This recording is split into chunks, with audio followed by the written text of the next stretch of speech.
Bueno, en este video vamos a explicar básicamente cómo calcular el punto isoeléctrico determinado por esta fórmula pK1 y pK2 dividido por 2.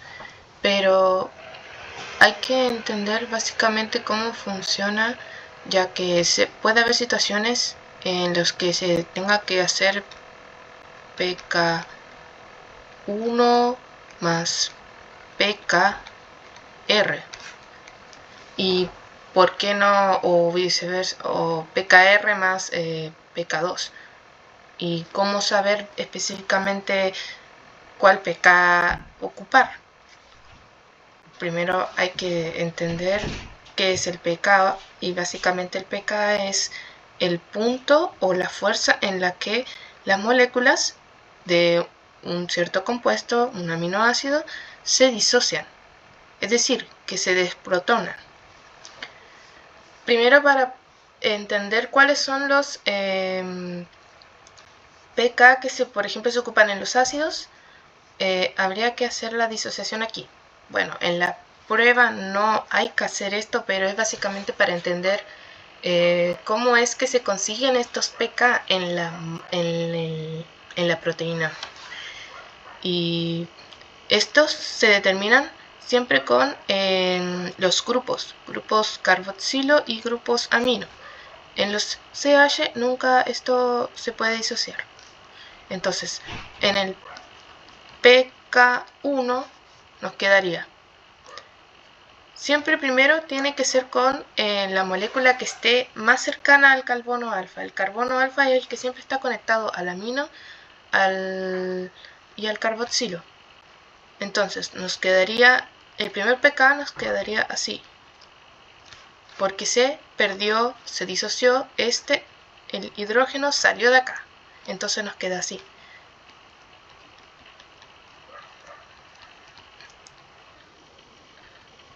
Y aquí tenemos aquí el primer punto de pK.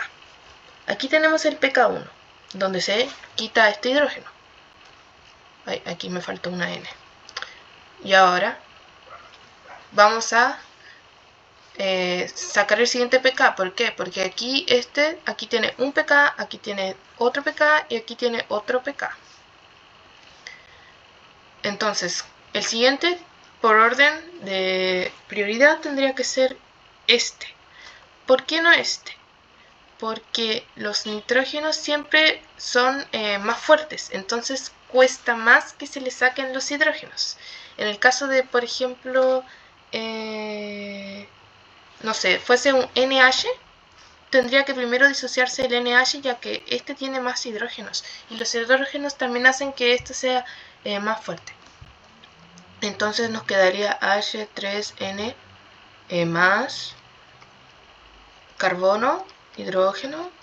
Aquí nuestro primer pK, CH2 y COO menos. Ahí ocurre el segundo pK, que viene siendo el de R. ¿Por qué R? Porque esta es la cadena lateral. Siempre este es pK1 y siempre este es pK2. pKr, cadena lateral. H3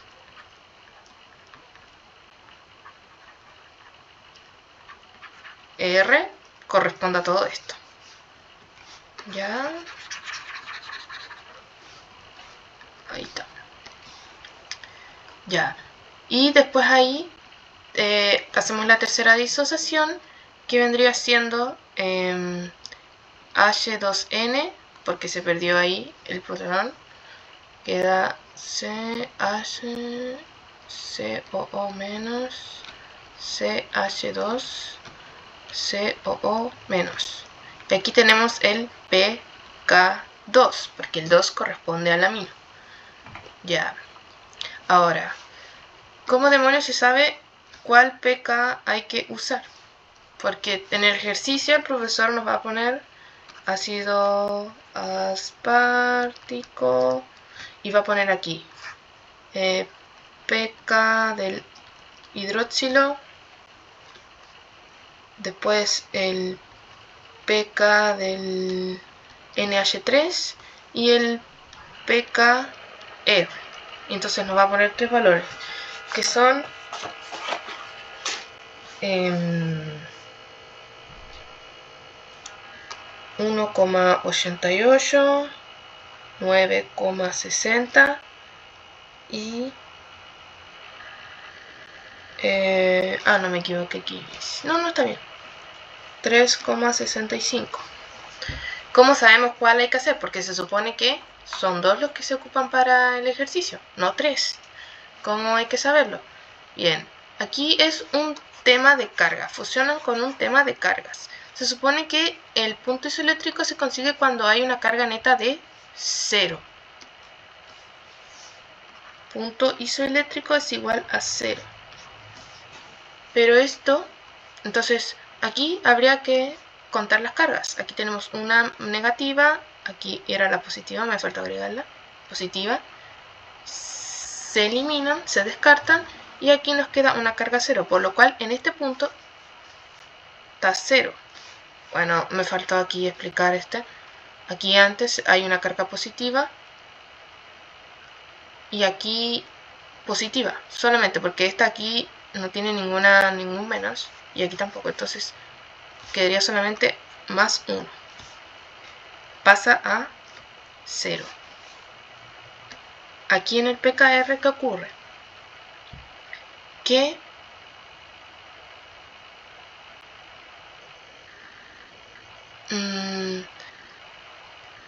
pasa de aquí positivo, negativo, se disocian y queda esta. O sea, se disocian, se eliminan y queda la negativa. O sea que todo esto nos queda con carga negativa. Y después aquí, negativa, neutra, negativa más negativa, menos 2. Pero que esto ya a nosotros no nos interesa. ¿Por qué? Porque el punto siempre tiene que estar en torno al 0. Entonces, esto ya no nos sirve de nada. De hecho, esto no tuve que haberlo hecho, pero lo hice básicamente para explicar esto. Porque aquí ya se aleja mucho. Entonces, no nos sirve. Entonces, los pK siempre se eligen entre el 0 y el menos 1. Siempre es entre 0 y menos 1.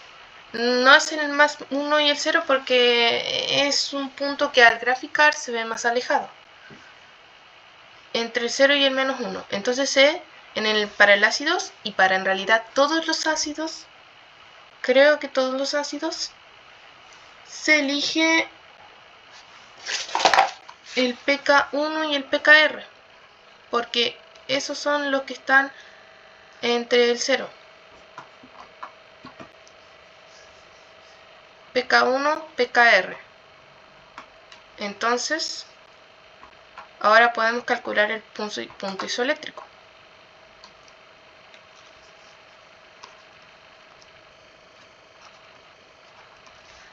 Entonces, el punto isoeléctrico será igual a pK1 más pKr dividido 2. Eso da igual a 1,88 más el R 3,65 dividido 2. 2. Y eso será igual a, vamos a calcular,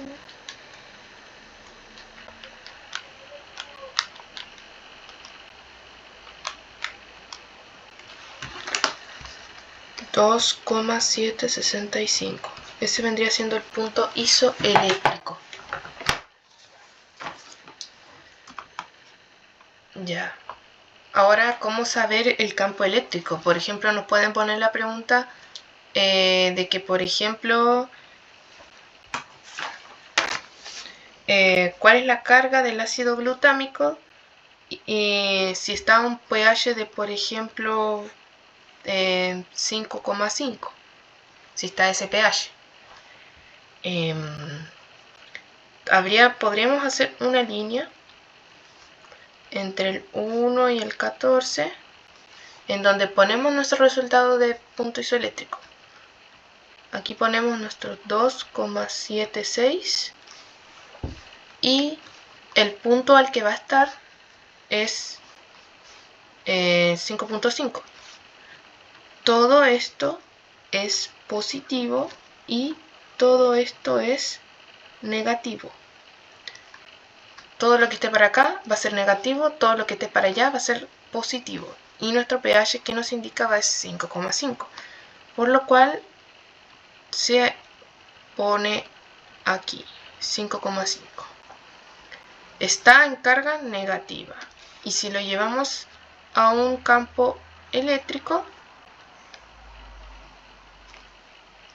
para hacer más fácil podemos anotar ánodo y cátodo.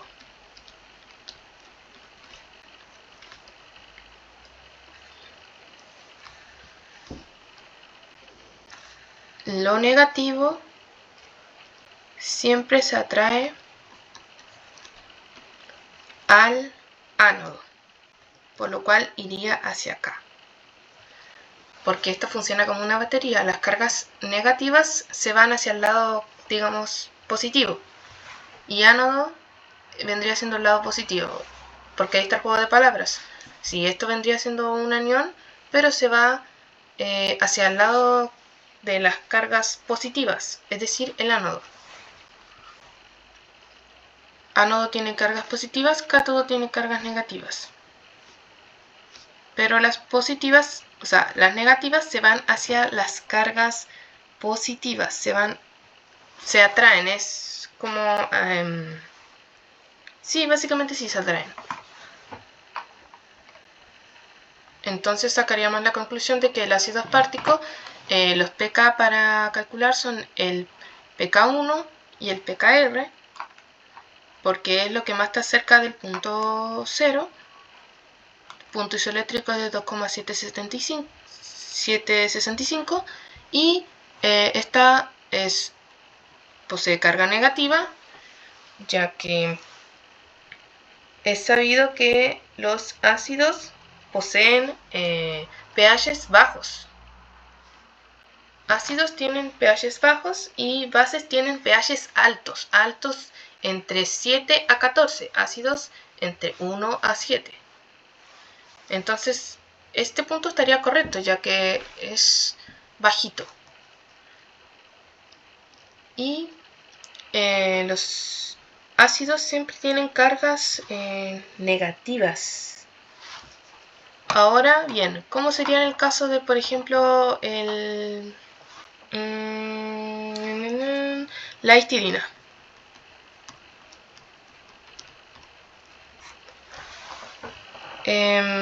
¿Cómo sabemos qué pK ocupar? Básicamente esta tiene primero que nada una conformación así. Este dibujo es más complicado.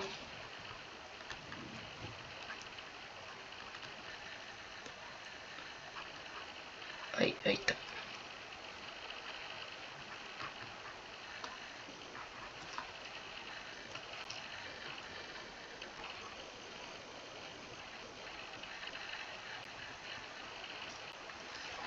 Ya. Entonces aquí tendríamos que empezar a hacer disociaciones. ¿Cuáles disociaciones? Esto se tendría que disociar, esto se tendría que disociar y esto habría que disociar. Sí. Entonces esto quedaría primero ya que siempre son primero los con hidroxilo, NH3 más CH, COO menos. Bueno, y aquí lo dejo para simplificarlo, pero quedaría simplificarlo. Después aquí quedaría NH3 más CH, COO menos, CH2, CNH, CH, NH más, CH y ahí. Ah, sí, este quedaría ahí sin carga. Y después ahí NH3, no, NH2, CH. Y ahí queda el otro R y queda ahí la carga NH. Ahora vemos los pK. Este pK1 queda, y este es el pKr, y este es el pK2. Aquí, ¿qué cargas iniciales tenemos? Neutra más positiva, positiva más 2. ¿Cómo pasa allá? Esto se descarta, positiva más 1. Positiva más negativa, neutro. Y allá quedó aquí una carga negativa, perdió menos 1. Entonces, ¿qué había dicho anteriormente? Siempre se eligen entre los pK del 0 al menos 1. pKr y pK2. Entonces, la histidina será igual a punto isoeléctrico pKr más pK2 dividido en 2. Y eso, bueno, los datos ahí daban, serían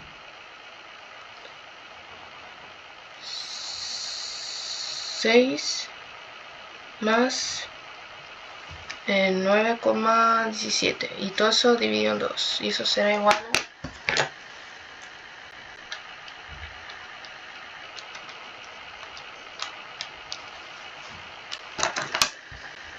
7,5. Entonces, ¿eso que nos da? Nos da pH básico. Entonces aquí hacemos la rectita, ponemos nuestro punto 7,5 y 1,14. Si por ejemplo nos preguntan por un pH, no sé, 7, no, pH 4, el pH, aquí está la zona positiva y aquí está la zona negativa. El pH 4, ¿dónde se encuentra? Por acá, en lo positivo, o sea, esto tendría carga positiva. Entonces, si hacemos el campo eléctrico, ánodo, cátodo, la histidina se iría hacia el cátodo, porque los aniones se ven atraídos hacia lo negativo, es decir, cátodo. Aniones, o sea, perdón, cationes, se van atraídos hacia su carga, digamos, al revés, hacia lo negativo, cátodo. Si por ejemplo fuese, no sé, un anión, los aniones se ven atraídos hacia lo positivo, ánodo. Ahí quedaría, digamos, la diferencia.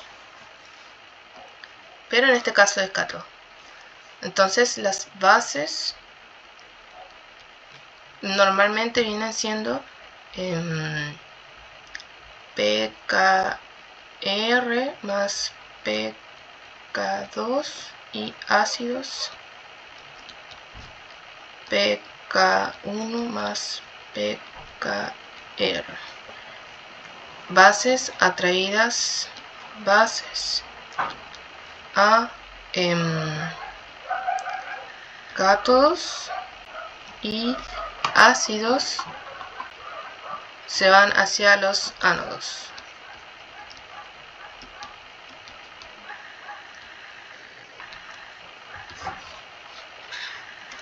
Ay, me quedó re mal. Ahí queda básicamente.